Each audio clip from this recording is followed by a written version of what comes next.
Cette carte mentale va nous permettre de réviser ce qu'on doit savoir de la masse, du volume et de la masse volumique au collège. Tout d'abord, en cinquième, on doit savoir à propos de la masse que son symbole c'est m minuscule, que c'est la quantité de matière, c'est la quantité d'atomes qui constituent un objet, que c'est différent du poids. Le poids c'est une force, c'est la force qui entraîne un objet vers le bas à cause de la gravité. La masse a des unités qui sont le gramme, le kilogramme, le milligramme, la tonne pour les objets les plus gros. On pourra se souvenir, pour faire des conversions, qu'une tonne c'est 1000 kg, 1 kg c'est 1000 grammes et 1 gramme c'est 1000 mg. On pourra aussi utiliser pour faire ces conversions un tableau où le kilogramme sera espacé de 3 colonnes des grammes et de 3 colonnes des milligrammes. 1 kg c'est 1000 grammes et 1 gramme c'est 1000 milligrammes. Une masse, ça se mesure avec une balance, et sur cette balance, il y a un bouton qui s'appelle le bouton tare et qui nous permet de remettre la balance à zéro. C'est bien utile, par exemple, pour mesurer le volume d'un liquide. On place le récipient sur la balance, on appuie sur le bouton tare, on ajoute le liquide et on a directement la masse du liquide. Ce qu'on doit savoir à propos du volume. Son symbole c'est un V, le V majuscule, pour pas confondre par exemple avec la vitesse. C'est l'espace occupé par un objet.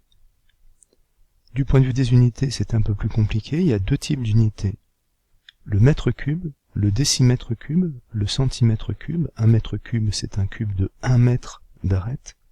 Le décimètre cube c'est un cube de 10 cm d'arête. Il existe aussi le litre, le millilitre, mais il y a des équivalences qu'il faut connaître, c'est que 1 litre c'est la même chose qu'un décimètre cube, et que 1 millilitre c'est la même chose que 1 centimètre cube. Enfin, on peut se souvenir qu'un mètre cube c'est 1000 litres. On peut déterminer le volume d'un objet, par exemple, en le calculant. Si c'est un solide géométrique, il existe des formules, par exemple pour les pavés droits, pour les cylindres, pour les sphères.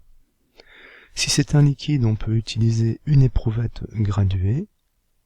Et si c'est un objet de forme quelconque, on peut aussi utiliser une éprouvette graduée avec une méthode qui s'appelle la méthode par déplacement d'eau.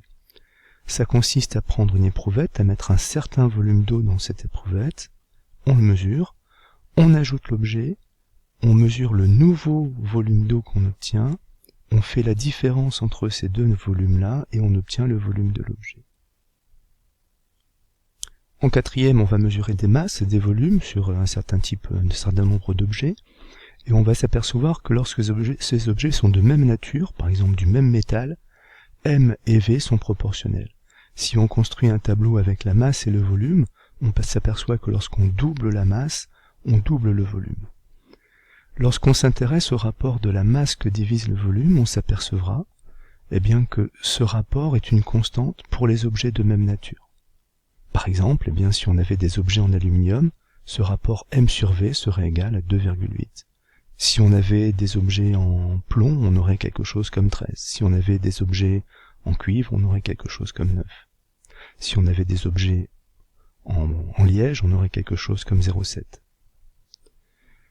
En troisième, ce rapport M sur V, on va dire que c'est une grandeur qui s'appelle la masse volumique. Le symbole de la masse volumique, c'est le R en grec, le rho grec, et cette masse volumique, pour l'obtenir, on divise la masse par le volume. Du point de vue des unités, l'unité c'est souvent le gramme par millilitre. On va diviser une masse en grammes par un volume en millilitres. Cette masse volumique, elle est caractéristique du matériau dont est constitué l'objet.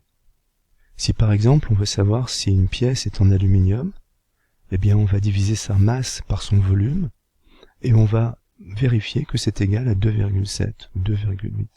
Si c'est le cas, c'est probablement de l'aluminium. Si c'est différent, ce n'est pas de l'aluminium. Enfin, cette masse volumique nous permet de savoir si un objet flotte sur un fluide. Un objet flotte sur un fluide si sa masse volumique est inférieure à celle du fluide. Dans le cas contraire, si cet objet a une masse volumique supérieure à celle du fluide, il va couler.